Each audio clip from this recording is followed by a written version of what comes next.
పార్టీని నడుపుకోలేని స్థితిలో BRS party ఉంది. పూర్తిగా అవినీతిలో కూరుకుపోయినరు. ఇలా మేం చెప్పు కాదు, నరేంద్ర మోడీ గారు నిజామాబాద్ బహిరంగ సభలో క్లియర్గా చెప్పాడు. సీఎం రమేష్ గారు చెప్పింది వాస్తవము. అసలు ఇంకో విషయం చెప్తా మీకు ఇవాళ. కేసీఆర్ కొడుకు కేసీఆర్ టికెట్ ఇవ్వలే ఫస్ట్ టైం.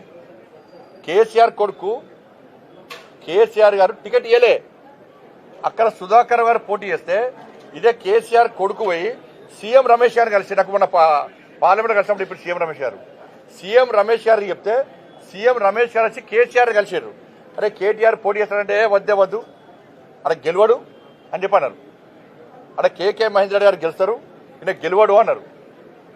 గెలవడు అన్న ఏం చేశారు, సీఎం రమేష్ గారు ఎట్లా ఒప్పించారు, కేసీఆర్ గారు ఒప్పించి సుధాకర్ గారు డ్రా చేయించారు. అప్పుడు పరిస్థితి ఏంది, కేసీఆర్ పరిస్థితి, కేసీఆర్ కొడుకు పరిస్థితి 3 తల షర్టు, రబ్బర్ చెప్పులు, ఆ ఫోటో చూసినాం అయితే అది. అప్పుడు సీఎం రమేష్ గారే ఆర్థిక సాయం చేసిండు. సీఎం రమేష్ గారే ఈ కేసీఆర్ కొడుకు ఆర్థిక సాయం చేసిండు.